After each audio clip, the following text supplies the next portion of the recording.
¿Qué tal? ¿Cómo están? Bien, bien. ¿Ya descansaron? ¿Desayunaron bien? ¿Tomaron mucho alimento para nuestro organismo? Ahora vamos a tomar alimento para nuestra alma, para nuestro espíritu. Y en esta mañana vamos a hablar sobre un tema pues muy especial. Es un tema que pues a veces no pasa en los matrimonios. Es muy eventual eso. Pero es cotidiano, es cotidiano.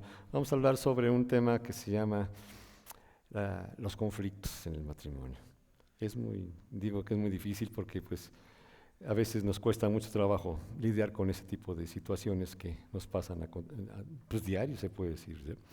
Y desde la semana pasada estamos en servicios y me acercó también un matrimonio a pedirme un consejo. Y ellos me dijeron que estaban tomándose un tiempo, que estaban muy afligidos y que pues no sabían qué hacer. Y tomarse ese tiempo era para, pues que ella quería embarazarse, pero a la vez decía, no, pues es que todavía tengo que trabajar para poder mantener ese ritmo de vida que puede tener un bebé en la casa, ¿no? Y mi marido me decía, no, pues sí, no hay problema, ¿no? Con lo que tenemos aquí, pues lo podemos sustentar. Entonces, después de una gran discusión que tuvieron, no pudieron llegar a ningún acuerdo. Y pues me vine a la mente y les dije, bueno, ustedes han leído lo que dice Amós, ahí en el capítulo 3, versículo también 3, cuando dice, andarán dos juntos si no estuvieran de acuerdo. Es muy importante ¿verdad? Aunque aquí el profeta habla de su relación con Jehová para pronunciar un juicio contra su pueblo escogido, eh, se puede aplicar también este principio en nuestro matrimonio. Bueno, pues andarán dos juntos si no estuvieran de acuerdo. Lo podemos decir de otra forma. ¿Podrán dos personas caminar juntas sin antes ponerse de acuerdo? Solo lo harán, o sea, se podrán caminar juntos si previamente se encuentran, ¿verdad? Se sientan a platicar, deciden llegar a un acuerdo y después de eso tomar una decisión de caminar juntos para poder lograr lo que pusieron de acuerdo. Solo así lo harán. La importancia de que un matrimonio camine unido es vital, hermanos. Es vital para su relación. Y para hacerlo, deben primero encontrarse, o sea, frente a frente, ¿sí? Previamente sentarse a platicar, poniendo sobre la mesa sus distintos puntos de vista, llegar a un acuerdo favorable para ambos, ¿verdad? En las distintas decisiones que puedan tener. Y sobre todo, posteriormente, caminar juntos para llevar a cabo ese plan que están ustedes realizando o que pusieron sobre la mesa. Simplemente la decisión más importante que hemos tomado como matrimonios aquí, ¿cuál fue? Pues el podernos casarnos. Fue una decisión importantísima. Se pusieron de acuerdo. Simplemente por el hecho de casarse, nadie obtiene un diploma, nadie nos da un reconocimiento de que vamos a ser los mejores esposos, las mejores esposas. Porque el matrimonio, junto con el amor, porque el amor es el que nos une en el matrimonio, son un aprendizaje constante. Un día sí y otro día también. Un matrimonio experimenta dos etapas en su vida. No sé si ustedes la han experimentado. La primera faceta es el enamoramiento, ¿verdad? Es el embelezo. Estamos todos enamorados. Aquellos que tienen poco tiempo de casados, que estoy viendo por ahí atrás unos, me lo podrán confirmar. Esto ocurre durante el noviazgo, ¿verdad? Ese periodo en que están conociéndose, y las primeras semanas del matrimonio. Todo es maravilloso, todo es color de rosa. ¿Sí me explico? A ninguno nada de lo que hace el otro le parece mal. No se notan los defectos. Reina el romance por toda la casa. Yo sí les digo a los jóvenes que se acaban de casar, abusado, cuando pisen en su casa no se vayan a resbalar por tanta miel que derraman, ¿verdad? Todo es color de rosa, todo es bonito, incluso cuando, cuando se acuestan para dormir, ¿verdad? Quieren dormir aquí uno, nariz con nariz, abrazaditos y toda la cosa, ¿no? Es todo romántico, es un embelezo. Cualquier falta, por más pequeña que sea, no importa. No interfiere nada en su relación. Tal vez al principio, ¿verdad? Cuando están recién casados, uno se entretiene por la novedad de vivir juntos. Estamos viviendo una actividad ya juntos, ya en pareja. Por ejemplo, de compartir las cosas que hay en la cocina, ¿verdad? O pintar el departamento. ¿Qué te parece si lo pintamos de color amarillo? No, mejor como tú, bueno, mejor de rosa, pero como tú quieras, mi amor, tú sabes, es para bien de los dos, ¿sí? O buscar el nombre de la mascota. No, yo quiero que se llame Fififi, ¿no? No, yo quiero que se llame Melquiades. No, bueno, como tú quieras. Vamos a ponerlo así. Nada es conflicto, nada es problema. Esa es la primera etapa. Y la segunda etapa del matrimonio es la llamada la triste realidad, ¿sí? O el periodo de inconformidad. En esta etapa, la pareja reconoce que no todo se ve de ese color rosa tan bonito como lo vemos, sino que todo parece igual y monótono a la vez. Empiezan a pensar que no se casaron con quien debían haberse casado. Estaba mejor el militar ese que estaba más guapo, ¿verdad? O estaba mejor la chica de allá mi secretaria. Se ven ya empezar a sacar los defectos. Ven que la otra persona tiene faltas, pero faltas reales, y que tienen diferencias más bien muy fuertes cuando están intercambiando ciertas opiniones o asuntos a tratar. Y poco a poco empiezan a surgir los conflictos dentro de ese matrimonio. Muchos deciden que no pueden manejar sus dificultades. ¿Y qué creen? Escogen el camino más fácil. ¿Saben cuál es el camino más fácil? Me divorcio. ¿Por qué? Es que no me entienden, no hay compatibilidad. Es muy fácil.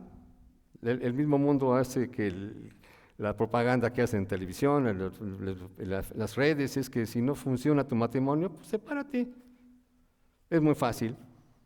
Otros adoptan un supuesto estado de ser felices. Pues total, ya estamos en este camino, me voy a tener que aguantar. Y no es así, hermanos. Pero hay muchos matrimonios que sí aprenden a manejar sus desacuerdos, aprenden a prevenirlos sobre todo. Y si llegan a tenerlos, podrán todo lo que tienen de su parte para resolver esos conflictos.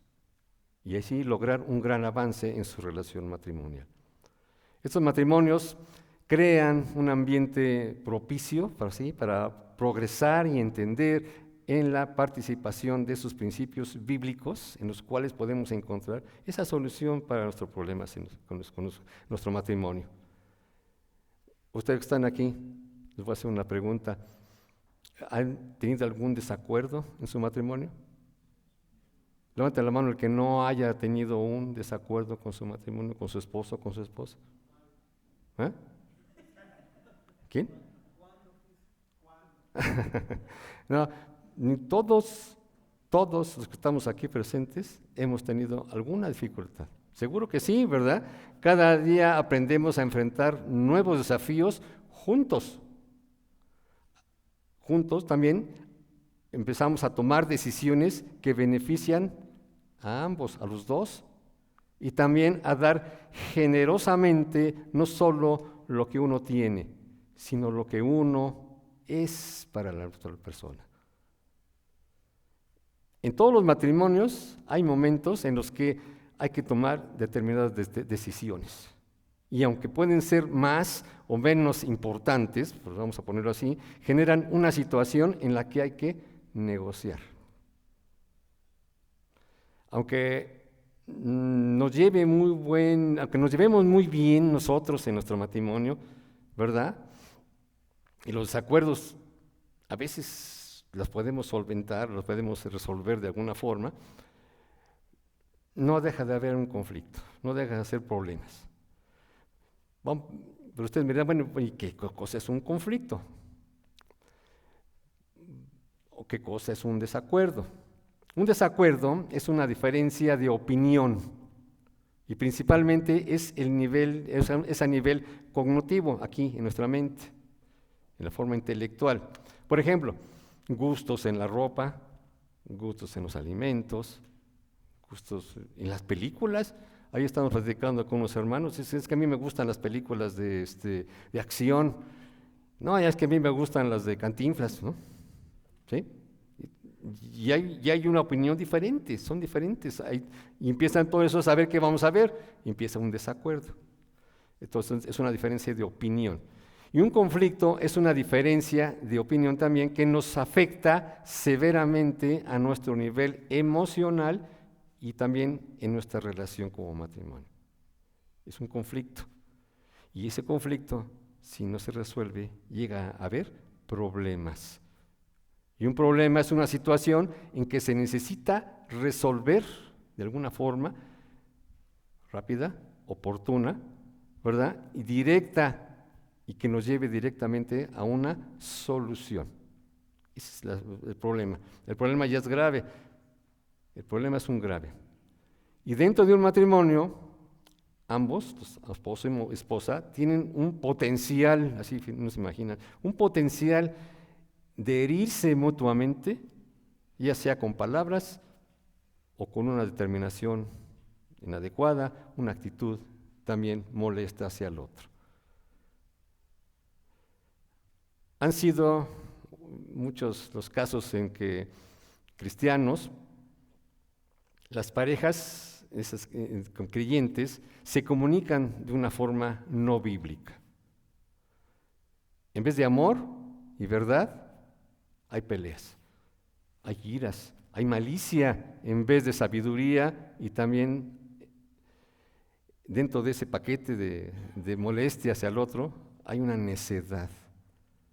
Ese es un problema, que cada quien quiere ver las cosas como le parecen mejor.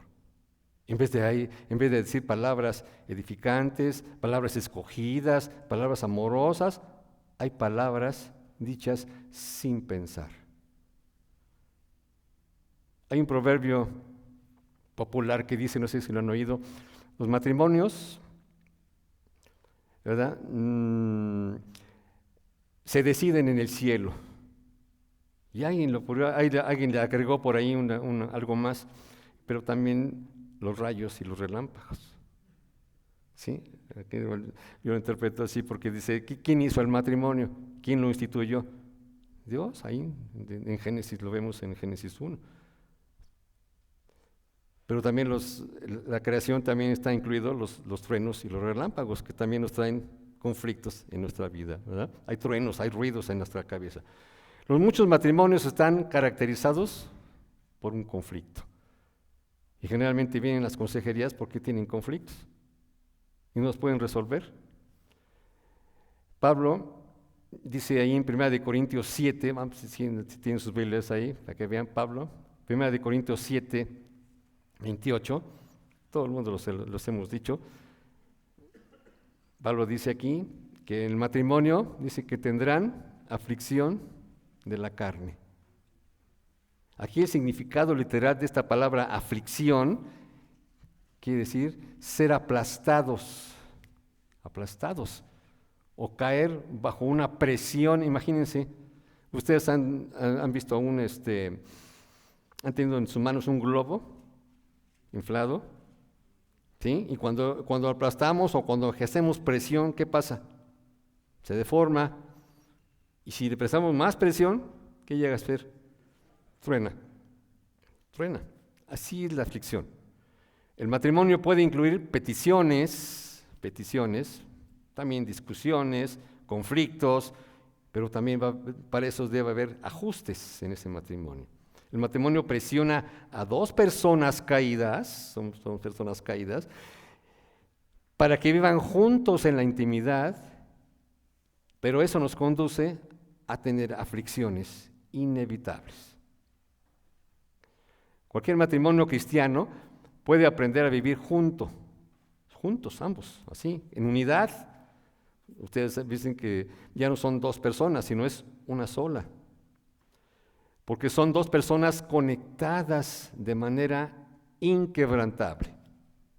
Pueden estar juntas, buscándose el uno al otro, esforzándose para estar unidos tanto en la mente, en la voluntad, en el espíritu y en las emociones.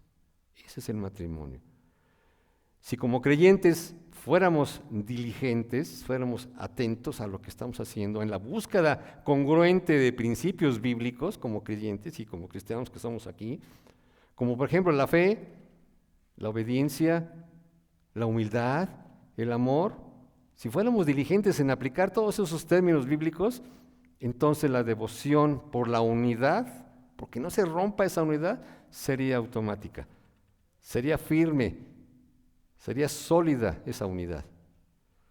Pero al conservar la unidad, esa unidad, resulta como ustedes han visto como las copas de vidrio, esas finas de cristal, incluso que se mojan el dedo y empiezan a girar y empiezan a dar sonidos, es un cristal finísimo, pero muy delgadito. Así es la unidad, así es la unidad del matrimonio. Es frágil, que si no la cuidamos, si no la ponemos en un lugar adecuado, generalmente esta se rompe.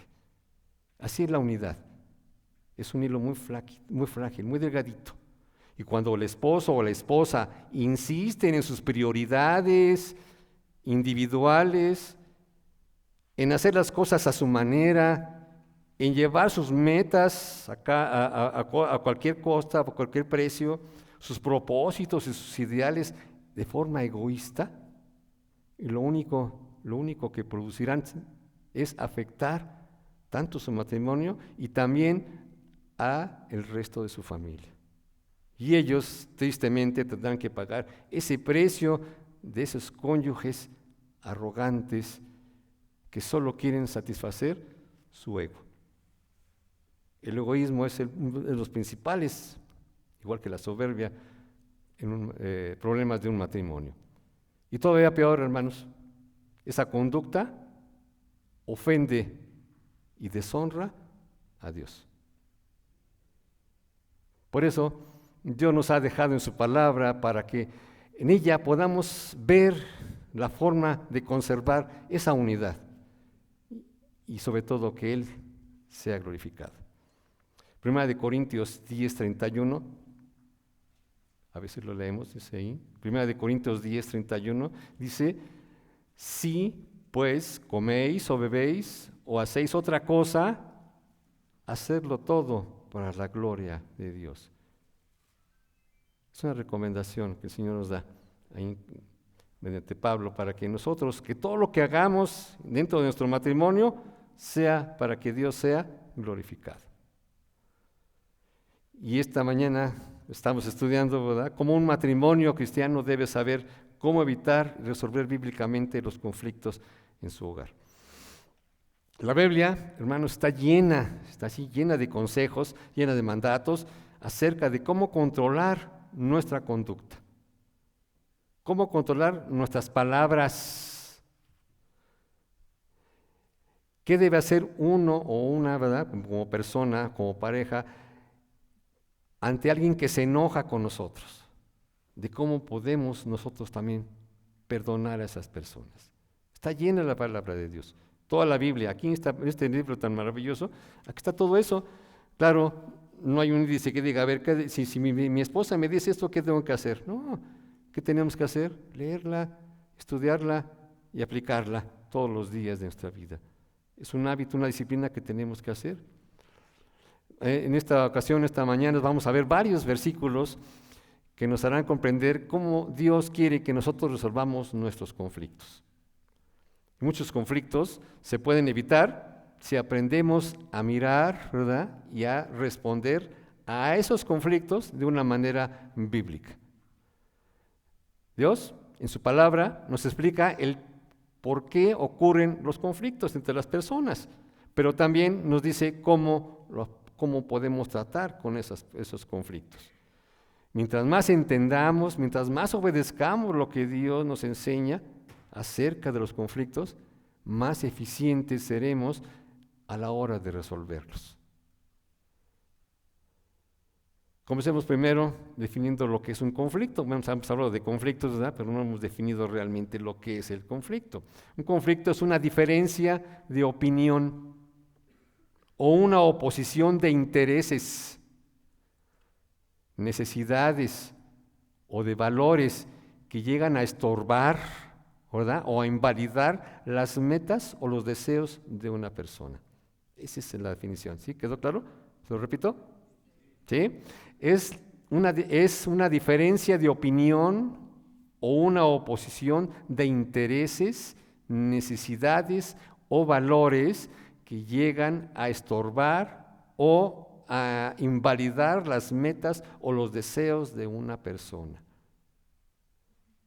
Es una oposición o un desacuerdo entre dos o más personas, cuyo efecto es afectar severamente el nivel emocional de una relación.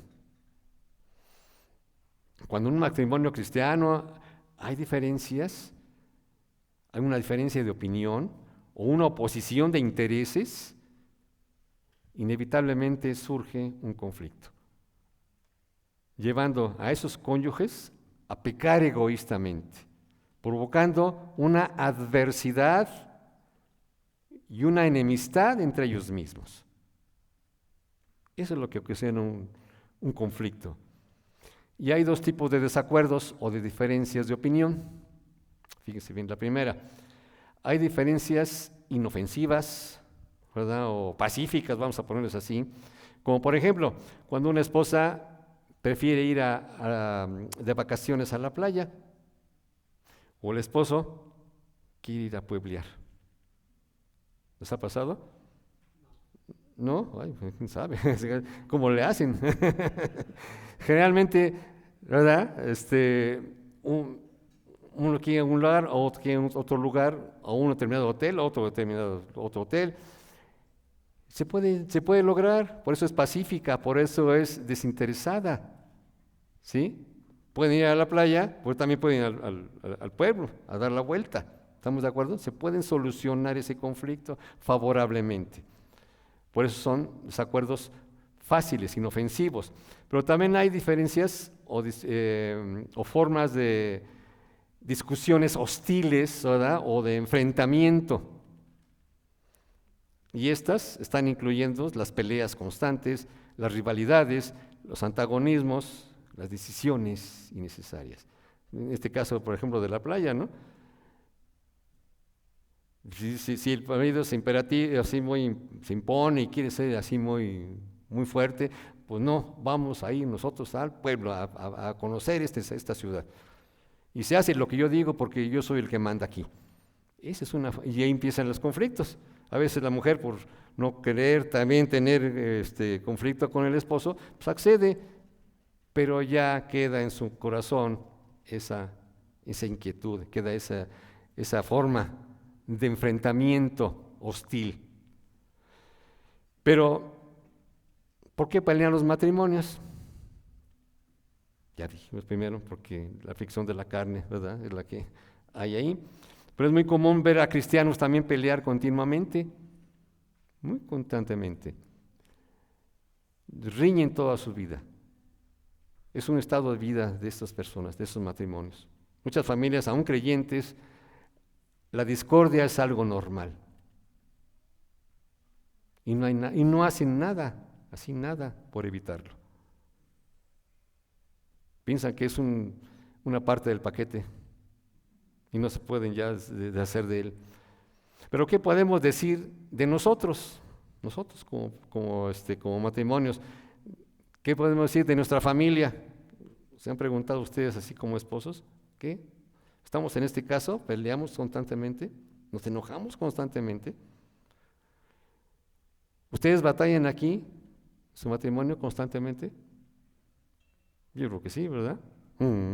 Estoy seguro de que ninguno de los que están aquí en este salón me puede decir que nunca han tenido un conflicto con alguien o con su esposa. Algunos más que otros, otros más, otros menos. Pero no se aflijan, no son los únicos. El tener conflictos no es un tema actual. Ha existido desde siempre. ¿Y dónde creen que tuvo su origen? En el Edén. En el Edén. Y lo vemos en el relato de la caída del hombre, ahí en Génesis 3. Todos conocemos esa parte, ¿verdad? En el capítulo 3, Adán y Eva son los protagonistas y fueron creados por Dios. Fueron creados por Dios el uno para el otro. Fueron la pareja perfecta. Y aún así, se decepcionaron uno del otro. ¿Cómo? Adán y Eva. ¿Por qué creen que está ahí en la palabra de Dios en Génesis 3? Cuando desobedecieron la instrucción de no comer del árbol que estaba prohibido, que estaba en medio del huerto, ¿se acuerdan? ¿Sí? Pecaron, ¿verdad? Desobedecieron, estaba Dios ahí presente y los confronta. Y Adán culpó tanto a Dios como a Eva por haber dado de comer ese fruto que tenían prohibido comer. ¿Y qué dijo en el versículo 12 de Génesis 3? ¿Qué dijo Adán? Y dice, el hombre respondió, la mujer que me diste por compañera me dio del árbol y yo comí. Está confrontando a Dios y está confrontando a su esposa. Pero también Eva le echó la culpa a la serpiente, el versículo 13. Cuando dijo, entonces Jehová Dios dijo a la mujer, ¿qué es lo que has hecho? Le pregunta. Y dijo la mujer, la serpiente me engañó y comí. ¿A quién echó la culpa? A la serpiente. Ahí ya están los conflictos, otra vez. En fin, ninguno, ni tanto ni Adán ni Eva, reconoció que habían desobedecido y se justificaron culpándose el uno al otro. Y así actuamos. Así actuamos. Siempre echamos la culpa, no queremos ser responsables de lo que nos están reclamando, lo que estamos haciendo, o que no decidimos, y le echamos la culpa al otro, que es más fácil. Es un conflicto. Ahí es donde se originaron los conflictos también. Ninguno reconoció, ninguno tuvo la humildad para reconocer su error. Pero ¿de dónde vienen entonces los conflictos? Ya vimos que de ahí empezaron, pero pues ¿dónde vienen los conflictos? Pueden surgir por diferencias personales, por ejemplo, o por diferencias de opinión. Lo hemos estado tratando. Dios nos hizo diferentes, tanto hombre como mujer. Todos tenemos diferentes habilidades. Unas mujeres son más hábiles para organizar la economía, ¿verdad? A lo mejor el hombre es más hábil para guisar, ustedes no saben, ¿verdad? Tienen diferentes habilidades, diferentes cantidades de conocimientos. Yo conozco muchas mujeres tan conocedoras de la palabra que me quedo hasta asombrado, hasta me da miedo hablar con ellas, ¿no? Porque hablan mucho de la palabra de Dios y su esposo no se queda así, chiquito. Tienen diferentes gustos, también tienen diferentes enfoques, diferentes perspectivas también de la vida. Sin embargo, pueden coincidir muchos en algunas cosas. Como marido y como mujer podemos tener algo en común. Por ejemplo, tenemos los mismos gustos, ¿verdad? Algún alimento, a mí me gustan los huevos motuleños, a mí también me fascinan. Pueden combinar porque les gusta el mismo platillo. O pueden tener, como decíamos, el lugar turístico, también coinciden por un mismo lugar, o incluso por un pasaje bíblico. Es que este es mi pasaje favorito de la Biblia. ¿Y sí? pueden coincidir en muchas cosas, ¿verdad? Por un cantante, por un tipo de género de música, etcétera. Pero mientras más tengan en común un matrimonio, más verán las cosas de la misma manera. Sí, es muy cierto. Y eso no significa que esos matrimonios se lleven bien, ni que tengan necesidades que puedan tener que resolver de una forma diferente y de forma conflictiva. Una pareja puede tener mucho en común y aún así tener conflictos. Si un matrimonio tiene poco o casi nada en común, porque a veces son las contras, ¿verdad? Es muy normal. Ambos tienen que trabajar, ambos tienen que luchar constantemente para poder conocerse mutuamente, para poderse apreciar el uno al otro, para ver las cosas de esa perspectiva que tiene el otro. Eso se llama empatía. Y mientras más trabajemos y más pongamos de nuestra parte para conocernos mejor, más se apreciarán y más podrán amarse. Ustedes se casaron, como habíamos dicho, porque el amor los unió, ¿estamos de acuerdo? Ustedes han oído hablar de un escritor francés que se llama Antoine Saint-Exupéry, ¿sí? Algo así. Lo he conocido por un libro muy popular que se llama El Principito. Pero leyendo una parte de su biografía que estaba yo echándole una vista, él dio una cita con respecto al amor. Él dijo que el amor no es mirarse a los ojos, sino mirar juntos en la misma dirección. Y eso es lo que trata de hacerlo en amor, como matrimonio. No es que nos amemos así, nos miramos a los ojos, ay, qué bonito te ves, muy bonita mi vida. No, es mirar juntos hacia una misma dirección, caminar en el mismo sentido, en el mismo sentir, en la misma forma hacia donde queremos llegar. La palabra de Dios también tiene algo sobre el amor. ¿Han leído ustedes la carta a los Corintios, la primera carta, donde Pablo escribe sobre el amor en Corintios 13? ¿Verdad? Corintios 13, versículo 4 al 8, ¿qué dice? ¿Lo tienen ahí a la mano? Acompáñenme para que vean, para reforzar bien lo que dice el amor. Mira, de Corintios 13, 4 al 8, fíjense bien, lo que es el amor de Dios para nosotros. Pero también si Dios en sus atributos comunicables es el amor también hacia nosotros también nos comunicamos de esa forma en el amor de Dios. Dice el versículo 4, el amor es sufrido, es benigno, el amor no tiene envidia. Entonces, ¿por qué nos peleamos? El amor no es jactancioso, no se enorgullece así de sí mismo, no se envanece, no hace nada indebido, no busca lo suyo, no se irrita, no guarda rencor, no se goza de la injusticia, mas se goza de la verdad. Y dice el versículo 7, todo, ¿qué? Lo sufre, todo lo cree, todo lo espera, todo lo soporta.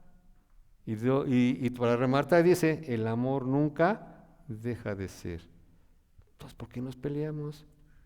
Si tenemos el amor de Dios en nuestros corazones, una parte del Espíritu, el fruto del Espíritu es el amor, ¿por qué nos enojamos? Porque si le decimos a nuestra esposa, te amamos, si le decimos a tu esposo, te amo, querido, ¿por qué nos peleamos? Ambos tienen que hacer lo suyo. Tanto el hombre como la mujer tienen que hacer lo suyo, tienen que poner de su parte. El esposo debe tomar la iniciativa, debe de amar a su esposa y hacer su mayor esfuerzo por hacerlo. Y la mujer debe tomar todo de su parte en sumisión a su marido, en amor a su marido, en obediencia a Dios. Y los dos, como dice Efesios 2, Efesios 4, del 2 al 3, perdón, dice, con toda humildad y mansedumbre, que dice, soportados con paciencia los unos a los otros, ¿en qué? En amor. Solícitos en guardar la unidad del Espíritu en el vínculo de la paz. Más claro no podemos tenerlo. Si tenemos todo el concepto que el Señor nos da en su palabra, ¿por qué nos peleamos? Pero en algo sí tienen que coincidir, hermanos. Y tienen que tener algo en común. En la lectura, en el estudio, en la memorización, en la obediencia a la palabra de Dios. Si no están llenos del Espíritu, inmersos en la palabra de Dios, sus conflictos no tendrán solución. Mientras más en común tengamos, ¿verdad? La Escritura va a funcionar mejor en nuestras vidas. Una de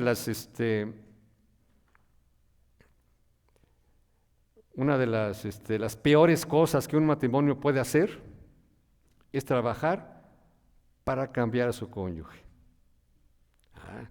Lo voy a hacer a mi forma, lo voy a hacer que yo sea el que domine a este matrimonio, él tiene que ser como yo. No, eso es lo peor que pueden hacer. La Biblia es la que transforma el corazón de cada una de las personas. Es la que puede cambiar al ser humano a la semejanza de Cristo. Pablo también lo dice ahí en Romanos 12, ¿verdad? Dice en Romanos 12:2, nos dice, no os conforméis a este siglo, sino que transformaos por medio de la renovación. ¿De quién estamos hablando? De la palabra de Dios. De vuestro entendimiento. Es la que transforma nuestra mente la palabra de Dios. Para que comprobéis cuál es la buena voluntad de Dios, que es agradable y perfecta. ¿Cómo encuentro la voluntad del Señor? Aquí está, en este libro. Todo está ahí incluido. Mientras más trabaje una pareja en el amor, en la humildad, en el perdón mutuo, más diferencias serán aceptadas entre ellos. Y de esa forma podrán honrar a Dios. Para que un matrimonio pueda ser feliz, debe haber una unión de dos buenos hacedores de la palabra y perdonadores. Es importantísimo. La vez anterior, ¿se acuerdan que hablamos del perdón? Síganlo aplicando. Tengo un año para practicarlo, ¿verdad? Pero si surge un conflicto, ya sea por una diferencia o por una ofensa o simplemente una ira momentánea, eso los conduce al pecado. Están pecando contra Dios, están pecando contra el Rey de Reyes. El resultado de un orgullo autoexaltado o un deseo egoísta produce un conflicto. También en el Antiguo Testamento, el hombre más sabio escribió ahí en Proverbios 28 y nos dice que el altivo de ánimo suscita contiendas. ¿Sí? El altivo de ánimo. Está diciendo que el soberbio produce peleas. Eso es lo que está diciendo este proverbio. Nuestros deseos carnales, nuestros deseos egoístas son la causa básica de todos nuestros conflictos.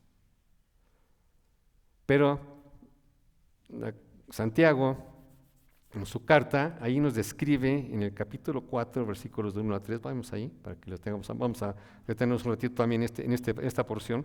Acuérdense que vamos a ver varias partes de la Biblia que tienen esta parte de los conflictos y esto nos ayuda más para poder interpretar bien lo que es un conflicto. Santiago 4, versículos del 1 al 3. Y dice en lo siguiente, el versículo 1, ¿de dónde es una pregunta? Está haciendo una serie de preguntas aquí. Una dice, ¿de dónde vienen las guerras y los pleitos entre vosotros? ¿No es de vuestras pasiones las cuales combaten en vuestros miembros? Combatís y no tenéis, matáis y ardéis de envidia y no podéis alcanzar. Combatís y lucháis, pero no tenéis lo que deseáis, porque no pedís. Pedís y no recibís porque pedís mal para gastar en vuestros deleites. Aquí en esta porción de Santiago nos pone un cuadro muy triste para la vida de muchos creyentes. El versículo 1 dice, la pregunta que dice ahí, ¿de dónde vienen las guerras y los pleitos entre vosotros? Aquí esta palabra guerras, fíjense bien, guerras, polemos, guerras, se usa con frecuencia para describir un conflicto armado. Acuérdense que muchos iban a la guerra, era un conflicto militar. Aquí, en este versículo en especial, se usa para describir las luchas internas que tienen los creyentes. Las peleas, otra palabra que dice aquí guerras o pleitos, aquí la palabra pleitos nos describe una situación personal y una situación específica para nosotros. Aquí ambas palabras, tanto guerras como pleitos, podrían usarse como un sinónimo, o sea, palabras que dicen lo mismo.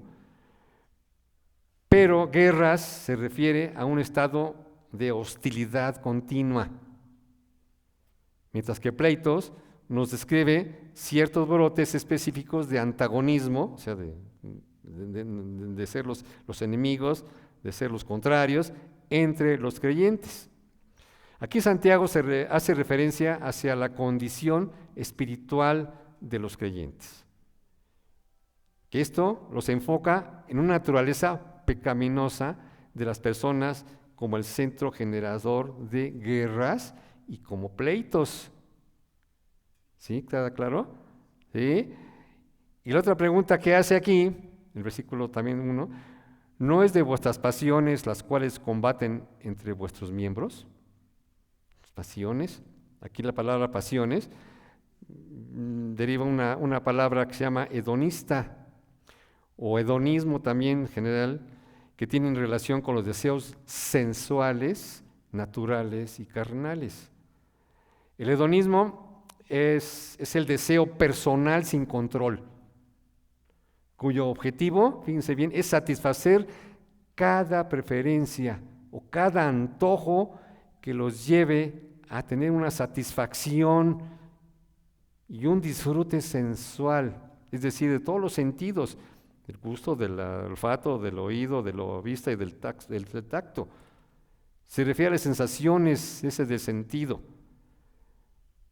Esa satisfacción nos produce a veces gustos, o sobre todo cuando queremos atacar a nuestra esposa, a nuestro esposo, nos da gusto verlas a veces sufrir, eso se llama hedonismo.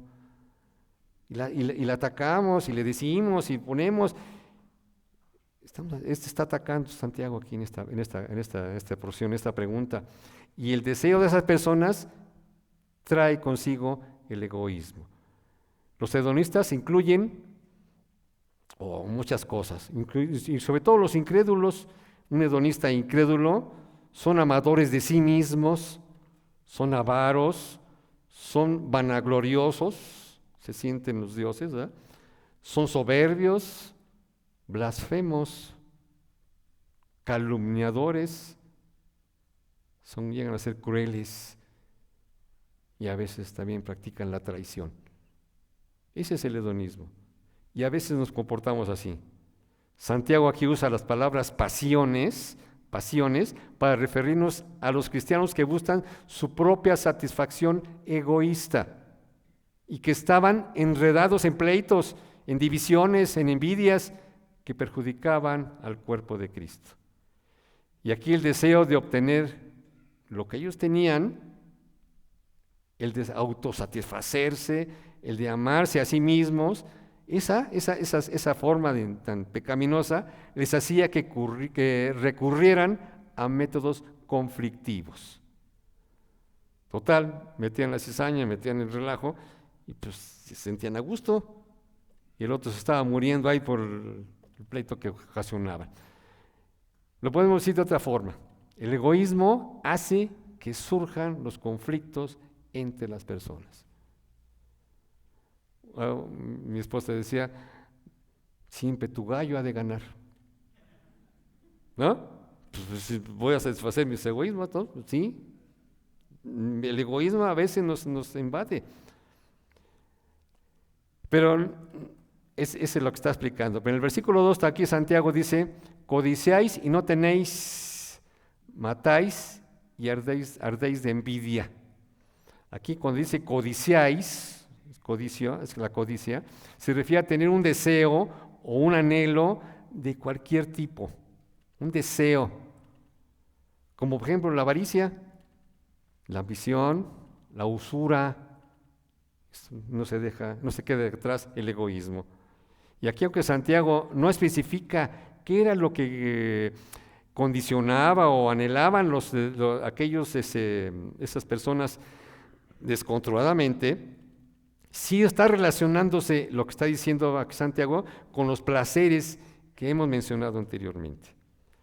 La codicia de los placeres nos conduce solamente a realizar obras vergonzosas. Dicen los jóvenes, llegan a hacer el oso, ¿verdad? O llegan a hacer sus panchos, como dicen los jóvenes. A tener actitudes inmorales. Las personas tienen que agredir a otras estallando en un ataque de cólera, de esa cólera frustrante, porque a veces no podemos hacer nada. Su sangre hierve.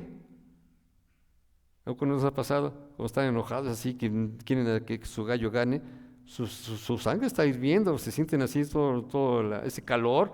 Los celos los consumen porque no hacen lo que uno quiere, produciendo odio, resentimiento, que pueden llevar incluso a quitarle la vida a una persona. No pensamos, la ira nos enoja, es egoísta y llegamos a querer matar a otra persona. Eso ocurre cuando escogen el placer o la pasión en lugar de Dios como norma de vida. Las normas de Dios son despreciadas en esos momentos. Y el deseo por el placer, por arrastrar esa idea que tenemos, hace que las cosas jamás se cumplan como Dios quiere. Por eso dice ahí: matáis y ardéis de envidia y no podéis alcanzar. Nos corroe toda esa envidia por hacer lo que uno quiere.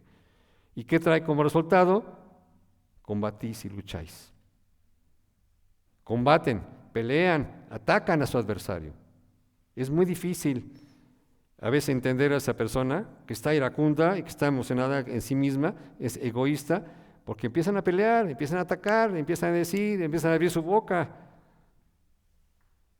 Los conflictos conyugales, familiares, laborales, son el resultado de esa codicia y esa envidia personal que no ha sido satisfecha. Como creyentes, hermanos, aquí nosotros tenemos la manera más poderosa, la manera más eficaz para controlar nuestros impulsos y deseos pecaminosos. ¿Saben cuál es? La oración. Ustedes como matrimonios, ¿tienen un tiempo de oración juntos? ¿Oran juntos? ¿Oran por el uno, por el otro, por las necesidades de uno y por el otro? Es importante ese periodo, ese momento de comunión con el Señor. La oración es la manera más poderosa para controlar nuestros impulsos. Por eso Santiago dice ahí en el versículo 2, pero no tenéis lo que deseáis, porque no pedís. Los que escribió la carta a Santiago no oraban.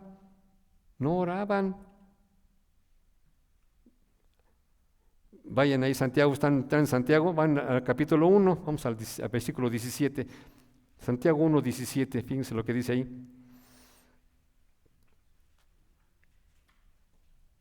¿Qué dice? Toda buena dádiva y todo don perfecto, ¿de dónde viene? desciende de lo alto. Dios es el que llenará en abundancia todas, fíjense bien, todas nuestras necesidades. El Señor Jesucristo también en los evangelios también habla sobre eso, sobre la oración. Ahí Mateo 6 habla cómo debemos orar, ¿verdad? La oración del discípulo también es un modelo.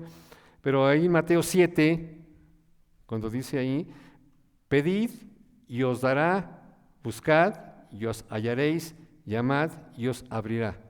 Está refiriéndose a la oración, Mateo 7:7. Y también Mateo 21:22, todo lo que pedís en oración, creyendo, ¿qué dice? Lo recibiréis.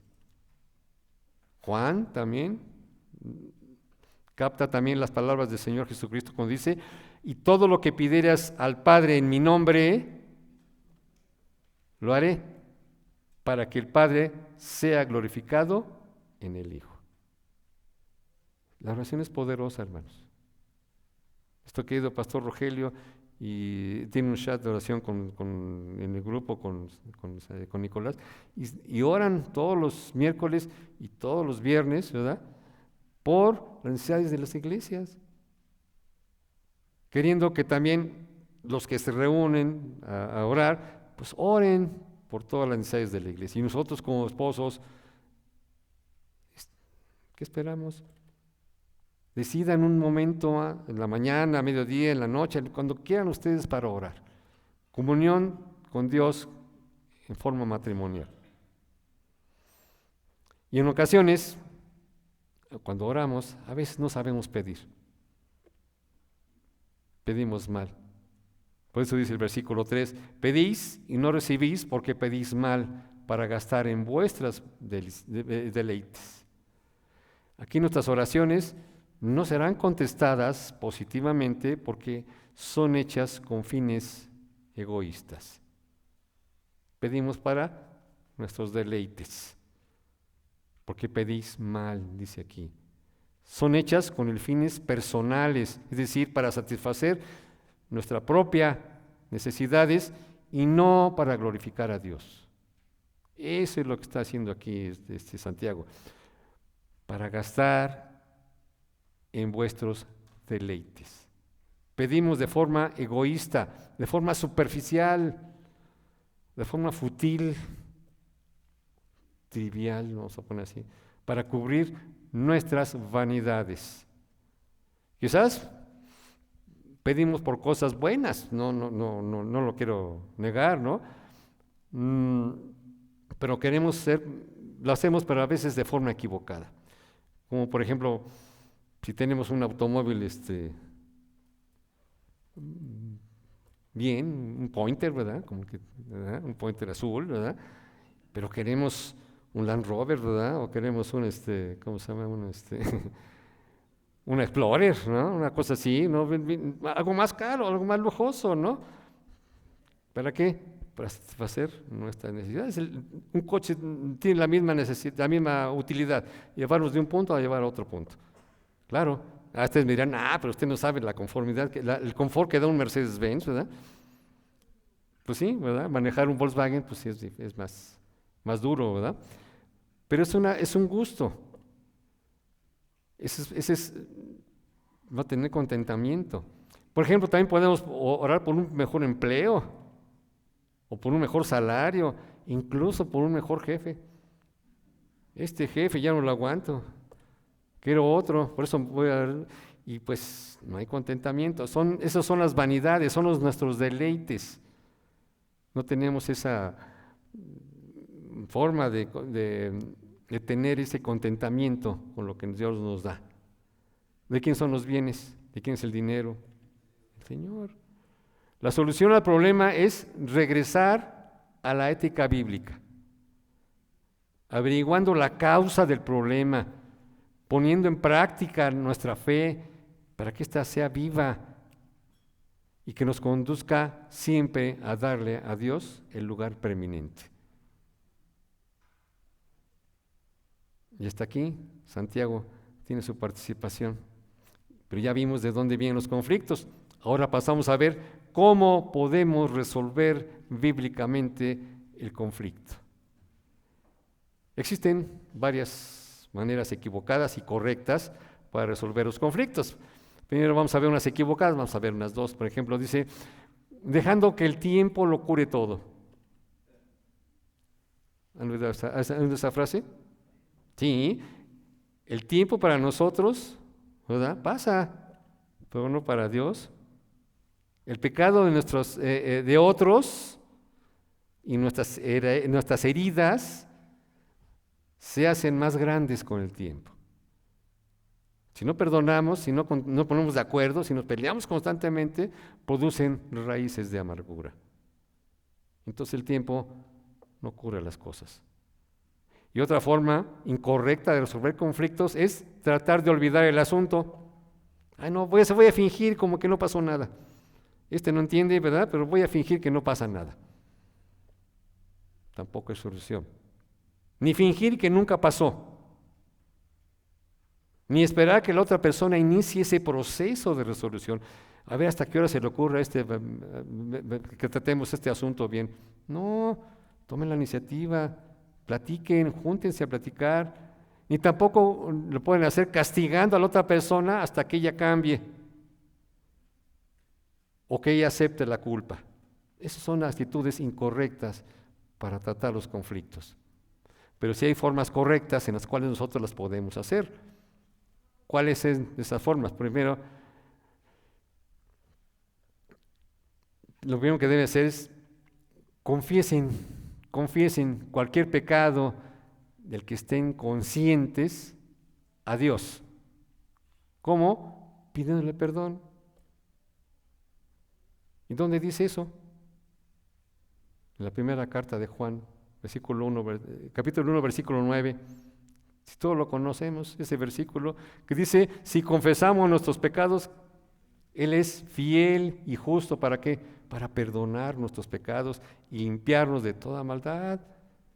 Confiesen su pecado, confiesen lo que están haciendo todos los días, porque Él es justo y fiel. Y la segunda es, ya le pidieron perdón al Señor, pídanle perdón a su cónyuge, a su esposo, a su esposa.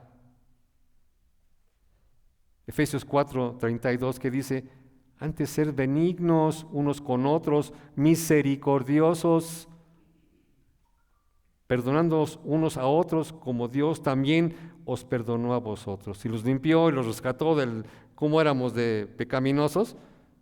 ¿Cómo vamos a perdonar a tu esposo o a tu esposa? Es con la persona que el Señor te ha permitido vivir en matrimonio. Y después de pedirle perdón a Dios, pedirle perdón a tu cónyuge, oren juntos, como les acabo de decir. ¿Por qué? Por sabiduría de Dios, por dominio propio. ¿Y eso dónde viene? En Santiago 1:5, lo acabamos casi de ver en el 7, y dice Santiago 1:5, y si alguno de vosotros tiene falta de sabiduría, pídasela a Dios, el cual da a todos abundantemente y sin reproche, y le será dada. Y también hablen de forma amorosa, de forma edificante, no de forma hiriente, expresando un deseo por resolver el conflicto por completo, diciendo juntos cuándo sería la mejor forma para poder darle solución a ese conflicto. Respeten las reglas, entiendan las reglas que vienen ahí en Efesios 4, del versículo 25 al 32. ¿Sí? Vamos a analizar rápido, ya para acabar. Dice Efesios 4, versículo 25 al 32, son cosas prácticas. Aquí primero comienzan a detallar el asunto que van a tratar. ¿Sí? Cualquier que sea, no vamos a dar ninguno ahorita. El asunto que tienen problema, siéntense a detallarlo. Primero, hablando uno a la vez. Primero uno y después el otro. Si empiezan a hablar juntos, se están enojando y no va a haber entendimiento de lo que están diciendo. Escuchen al primero para que escuchen todo el contexto que que van a exponer, para que el otro lo pueda entender y puedan ustedes hablar después de lo que tienen ustedes. Sean buenos escuchadores, es lo que está diciendo aquí. Decidan en qué no están de acuerdo. Definan el asunto que están tratando, como por ejemplo, asuntos de preferencia o asuntos de pecado, porque también hay asuntos de pecado, hay que tratarlos, o asuntos de conciencia o asuntos de sabiduría. Especifíquenlo, sea específico, no mezclen todos, uno por uno, uno a la vez. Segundo, y al hablarlo, cuando estén hablando, fíjense bien, habla verdad y desecha la mentira. Versículo 25 de Efesios 4, ¿qué dice ahí? Efesios 4, déjenme ver aquí rápido, ya me pasé. Efesios 4:25, dice aquí, por lo cual, desechando la mentira, hablad verdad cada uno con su prójimo. ¿Quién es tu prójimo? Pues tu esposo, tu esposa, porque somos miembros los unos de los otros. ¿Sí? ¿Queda claro? ¿Sí? Hablen verdad, sean honestos, más que el decir falsedades no lleva a nada. La mentira incluye exageraciones. ¿Cómo son las exageraciones? Ya te he dicho más de 50,523 veces que no seas así. Eso es una exageración. No sean exagerados. Ni tampoco den falsas promesas. Yo te prometo que sí voy a cambiar. A partir de hoy a mañana ya voy a cambiar. Tranquilos, no den falsas esperanzas, no den falsas promesas. Ni tampoco excusas o decir verdades a medias. Eso de decir verdades a medias es mentir. Es no decir la verdad. Ese es el primer principio que deben tomar cuando estén hablando. El segundo, habla sin airarte, versículo 26. ¿Qué dice el versículo 26? Dice aquí, airaos, pero no pequéis, no se ponga el sol sobre su enojo. ¿Sí? Si te llegas a enojar, pierdes, como dice el dicho. Si te llegas a enojar, que tu ira no se mezcle con el pecado. ¿Estamos de acuerdo? ¿Sí?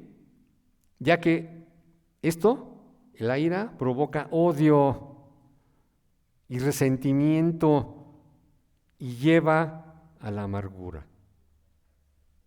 No lo dejes llegar más allá de al final del día. Si tienes un problema, ese día no te acuestes antes de orar y resolver ese problema con tu cónyuge. Es importante, porque no se ponga el sol sobre vuestra hostil y vengativo actitud que tienes. Y fíjense lo que dice el versículo 29 al 30. Habla sin ofensas. Habla en amor. Versículo 29 y 30. Dice, ninguna palabra corrompida salga de vuestra boca, sino la que sea buena para la necesaria edificación, a fin de dar gracia a los oyentes, y no contristéis al Espíritu Santo, con el cual fuisteis sellados para el día de la redención. Ninguna palabra corrompida. No está hablando de palabras altisonantes. Una palabra corrompida, ¿verdad? Son las que incluyen palabras que no edifican, que no instruyen. Debemos hablar con palabras que animen, apropiadas para la ocasión que estamos tratando el asunto. ¿Sí? Con palabras sucias son las que destruyen. Palabras sucias como, por ejemplo, mentiras, ¿verdad? Calumnias, expresiones hay como estas, se me fue la palabra ahorita, esas hirientes, ¿cómo se llaman? Espérame, esto me fue. Que están llenas de soberbia, que están llenas de orgullo personal, irónicas, palabras irónicas. Esas palabras irónicas, ¿sabes cómo ofenden? Es una burla para el otro, no las ocupen. Palabras que vayan con el carácter del nuevo hombre que está tratando Efesios 4. Y también hablar con los propósitos correctos. ¿Para quién? Para el bien del otro y sobre todo para la glorificación de Dios. Pero no siempre las diferencias y los desacuerdos son malos, no se pongan nerviosos, también trae algo bueno. Hay beneficios cuando hay conflictos. Primero nos pueden ayudar a alentar, a escudriñar la palabra. Si tenemos un conflicto, acudamos a la palabra de Dios. Aquí está todo. Les acabo de dar muchos textos al respecto.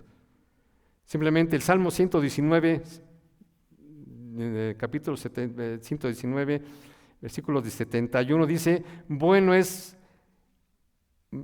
me es haber sido humillado para que aprenda tus estatutos. Mejor me es la ley de tu boca que miles de oro y plata. Está diciendo aquí el salmista. El conflicto nos ayuda a que consultemos la palabra de Dios. Y también nos ayuda a pensar en qué creemos y cómo pensamos. ¿En quién creemos? ¿En nuestro Señor? ¿O en el otro? Nos ayudan a pensar en qué creemos y cómo pensamos. Proverbios 15, 28 dice: el corazón del justo piensa para responder, mas la boca de los impíos derrama malas cosas. Y también nos ayudan a ver la forma en que nos estamos comunicando. Lo acabamos de ver en Efesios 4. Nos ayudan a tener madurez y perseverancia. Nos ayudan a refinarnos el uno al otro. Nos dan la oportunidad de ejercer nuestra humildad. Filipenses 2, ¿qué dice Filipenses 2:3? Nada hagáis por contienda o por vanagloria. El discutir, el tener desacuerdos, es hacerlo en una contienda, en vanagloria. Antes bien, hacerlo con humildad, estimando cada uno a los demás como superiores a él mismo. Nuestra esposa, nuestro esposo es superior a nosotros. Eso es tener humildad. También nos dan la oportunidad de fortalecer nuestra fe. Este es uno de los pasajes de Romanos 8, 28, favoritos de nuestro pastor Toño, cuando dice: sabemos que los que aman a Dios, todas las cosas les ayudan a bien. Esto es, a los que conforme su propósito son llamados. Todo lo que sucede en nuestro alrededor es para nuestro bien. El Señor nos lo pone para eso. Y también nos dan la oportunidad de amar y glorificar a Dios. ¿Sí? Este proceso de la resolución de conflictos nos debe de animar como cónyuges a mantenernos humildes, a tener ese dominio propio y verse orientados a dar siempre una solución a nuestros conflictos.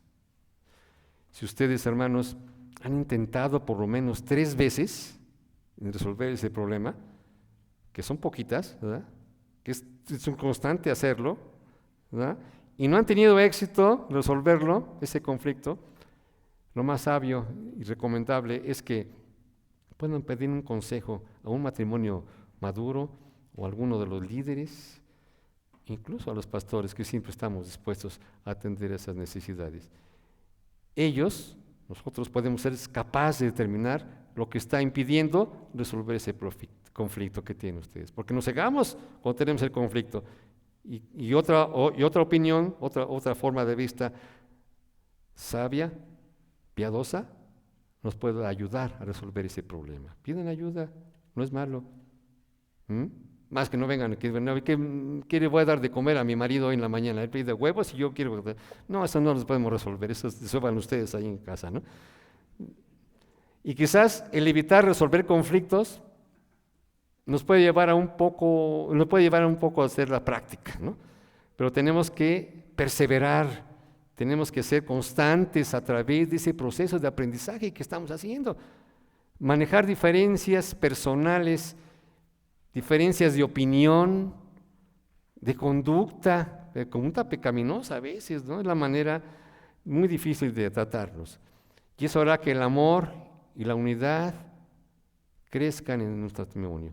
Si siempre tratamos de resolver esos consejos a la luz de su palabra. Y para terminar, ahora tus Biblias también, ahí en Santiago 3, que estamos viendo, y para que queden en su mente este último pasaje, y puedan meditarlo ahorita en la noche que estén allá después de la cena, que estén tranquilos antes de acostarse, oren, y lean y mediten lo que dice aquí Santiago 3, versículos del 13 al 18. Santiago 3, versículos del 13 al 18. Dice el versículo 13, ¿quién es sabio y entendido entre vosotros? Es una pregunta. Muestre por la buena conducta sus obras en sabia mansedumbre. Pero si tenéis celos amargos y contención en vuestro corazón, no os jactéis, ni mintáis contra la verdad, porque esta sabiduría no es la que desciende de lo alto, sino terrenal, animal, diabólica, porque donde hay celos y contención, ahí hay perturbación y toda obra perversa. Pero la sabiduría que es de lo alto es principalmente pura, después pacífica, amable, benigna, llena de misericordia y de buenos frutos, sin incertidumbre ni hostilidad. Y aquí lo importante del versículo 18, y el fruto de justicia se siembra en paz para aquellos que hacen la paz. Inclinemos nuestro rostro y oremos al Señor. Amado Padre Celestial, gracias te damos en esta mañana por este grupo de matrimonios que está aquí reunido, Señor, que queremos aprender más de ti. Te agradecemos tu infinito amor y también tu entrañable misericordia. Gracias por darnos esta oportunidad de reunirnos aquí en este salón para poder platicar y aprender más de tus preceptos para nuestras vidas. Sabemos que en nuestro matrimonio no podemos encontrar a veces mucha paz, Señor, porque a veces hay desacuerdos y debido a que nuestro egoísmo y nuestro orgullo nos impiden mantener esa armonía y esa paz. Pero también sabemos que nuestra confianza está en ti, Señor. Tú nos das esa seguridad y esa confianza para poder enfrentar todas esas aflicciones que tenemos como pareja. Por eso oramos a ti, Señor, para que nuestros matrimonios sean edificados sobre la roca firme que es nuestro Señor Jesucristo. Que nuestras diferencias sean pacíficas, siempre fundadas en tu palabra. Por eso te rogamos, Señor, que nos guíes en nuestro andar diario, para poder caminar, andar en obediencia en tus mandamientos. Y también te pedimos que controles nuestra boca, para que nuestro hablar sea sazonado con sal y podamos edificar a nuestros oyentes. Y por eso oramos por estos matrimonios que te buscan a ti, Señor, que buscan glorificarte, para que tú les concedas poner en práctica todo lo que han escuchado en estas conferencias. Pues te lo rogamos en nombre del Señor Jesucristo. Amén, Señor.